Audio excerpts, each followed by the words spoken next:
हे त्रैलोकीनाथ, सृष्टि की रक्षा कीजिए, नहीं तो आपकी सृष्टि को प्रलय आने से पहले ही एक महाप्रलय नष्ट कर देगी। ध्रुव ने जब से श्वास रोककर द्वादशाक्षर मंत्र का जाप आरंभ किया है, सारे संसार में वायु की गति रुक गई है, प्राणियों के दम घुट रहे हैं। प्रभु, ध्रुव को रोकना मेरे वश में नहीं है भगवान। यह कार्य केवल आप ही कर सकते हैं। अब तो हमें जाना ही होगा अपनी सृष्टि की रक्षा के लिए, और फिर किसी और की भांति हमें भी तो ध्रुव के प्राणों की चिंता है।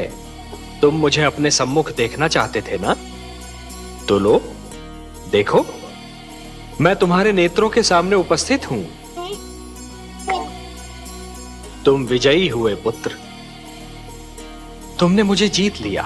तुम्हारे जैसा तपस्वी न कभी हुआ है और न कभी होगा। तुमने सिद्ध कर दिया कि जीव ब्रह्म का ही एक अंश है और अपनी साधना से ब्रह्म को भी धरती पर ला सकता है।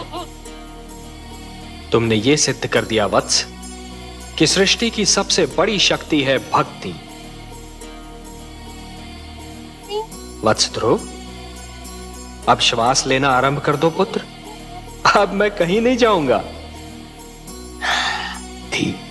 परिवार मानव समाज की सबसे छोटी परंतु सबसे महत्वपूर्ण इकाई है।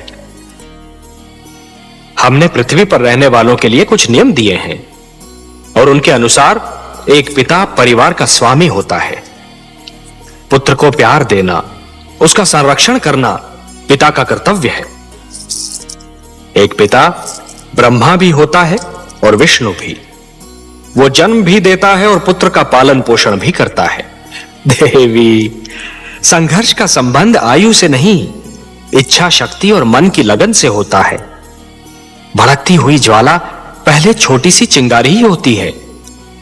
माना कि ध्रुव सर्वस्व त्याग कर मेरा दर्शनाभिलाषी है देवी, परंतु जो मेरे साधारण भक्त हैं, उनका भी तो मुझ पर अधिकार है। आप तो जानती हैं देवी कि जो भी सच्चे मन से मुझे पुकारे, मैं उसी का हो जाता हूं। तो फिर यह कैसे संभव है देवी कि मैं अपने असंख्य भक्तों को भूलकर केवल एक बालक को कृतार्थ करूं? देवी, सूर्य अपना प्रकाश बांटते समय राजा के महल और दीन की कुटिया में अंतर नहीं करता। वर्षा का बादल मधुवन पर बरसता है तो मरुस्थल की प्यास भी बुझाता है।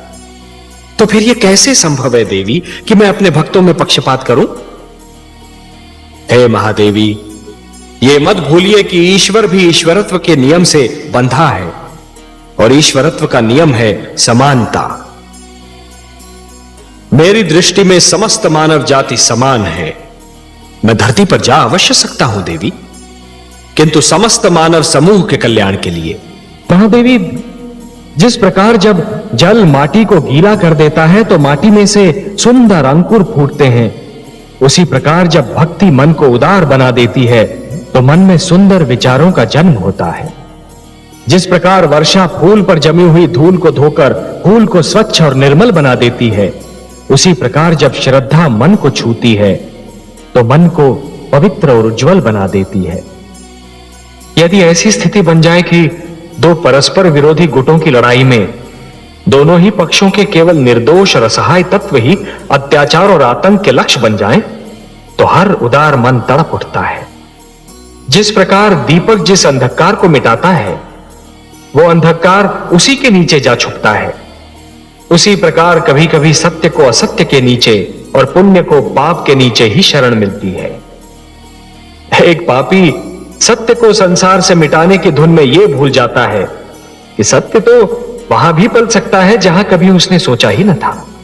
जिस प्रकार चरित्र की हानि धन की हानि से अधिक बड़ी दुर्घटना होती है, उसी प्रकार देवत्व का अपमान देवताओं के अपमान से अधिक बड़ी दुर्घटना है। महादेवी, दो पक्षों में संधि का टूटना एक श्रृंखला के टूटने के समान होता है। एक कड़ी टूट जाती है तो कड़ी पर कड़ी टूटने लगती है। महादेवी, मोती जिस डोर में पिरोए हुए होते हैं, यदि वो डोर ही टूट जाए तो सारे के सारे मोती भूमि पर बिखर जाते हैं, और इन बिखरे हुए मोतियों को दोबारा समेटना और फिर से उसी डोर में पिरोना यह सरल कार्य नहीं होता महादेवी। जानती हूँ कमल नयन, बसी बसाई नगरी को उजाड़ना सरल कार्य होता है, उसी नगरी को फिर से बसाना बहुत कठिन होता है। वर्ष और पीढ़ियां बीत जाती हैं उसे बसाने में। सत्य कहा महादेवी। समझौते का तोड़ना सदैव शत्रुता को जन्म देता है, और शत्रुता एक ऐसा विषैला पौधा है जिस पर केवल द्वेष के पुष्प और संदेह के कांटे ही उगते हैं, और ये द्वेष और संदेह कई पीढ़ियों तक अपना रंग दिखाते रहते हैं। पर यह जान लीजिए कि सृष्टि की हर वस्तु किसी न किसी सीमा में बंधी हुई है। इच्छा हो, ईर्ष्या हो, क्रोध हो, कोई भी भावना हो, उसकी अपनी सीमा होती है, और जब वो भावना अपनी ही सीमा को लांघकर परे चली जाती है। महादेवी, मैं मानव जीवन की उस विडंबना के विषय में विचार कर रहा था कि मानव कभी कभी बनना कुछ चाहता है और परिस्थितियां उसे कुछ और ही बना देती हैं। जब पीड़ित और आतंकित वर्ग की पीठ पीछे हटते हटते दीवार से लग जाती है महादेवी, जब उनके लिए और पीछे हटना संभव ही नहीं होता, तो फिर वो अपने प्राणों की रक्षा करने के लिए आगे बढ़ जाते हैं। क्या आपका संकेत रेणुका पुत्र राम की ओर है?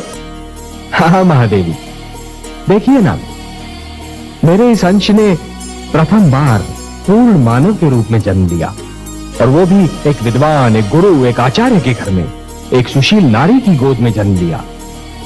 उसके रूप में मानव समाज को एक विद्वान, एक गुरु और एक आचार्य भी मिल सकता था, परंतु परिस्थितियां उसे योद्धा बनने पर विवश कर रही हैं महादेवी।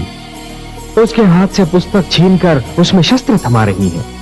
जो दोनों हाथों से ज्ञान लुटा सकता था महादेवी, उसके दोनों हाथों में धनुष और बाण पकड़ा दिए परिस्थितियों ने। सत्ताधारी वर्ग की निरंकुशता दमन को जन्म देती है। दमन उत्पात का कारण बनता है, उत्पात अराजकता उत्पन्न करता है, और फिर अराजकता विद्रोह का रूप धारण कर लेती है महादेवी। महादेवी, सारा संसार मुझे पालनहार के रूप में जानता है। तो ऐसा हुआ महादेवी, जैसे श्रावण की घनघोर घटा वर्षा के स्थान पर सूरज की तपती किरणें लुटाने लगे। ये तो परस्पर विरोधी बात हुई ना महादेवी। ये मैं बार बार यही कहता हूं कि कभी किसी को किसी का बुरा नहीं सोचना चाहिए, क्योंकि जो भी व्यक्ति किसी और का बुरा सोचता है, अंत में उसका भी बुरा हो ही जाता है। जो भी व्यक्ति ये समझते हैं कि ये तंत्र मंत्र, ये सर्वनाश और अंधकार की शक्तियां केवल किसी और को ही क्षति पहुंचा सकती हैं, तो वो उनका भ्रम है। सत्य तो ये है महादेवी कि जो ईश्वर के सच्चे भक्त होते हैं, जो स्वयं ईश्वर पर संपूर्ण विश्वास करते हैं, ये तंत्र मंत्र की शक्तियां उनका बाल भी नहीं बांका कर सकती। इस प्रकार द्वेष और घृणा का मारा व्यक्ति पड़ोसी के घर को जलते हुए देख ये भूल जाता है कि उसी अग्नि की लपटें स्वयं उसका घर भी जला सकती हैं।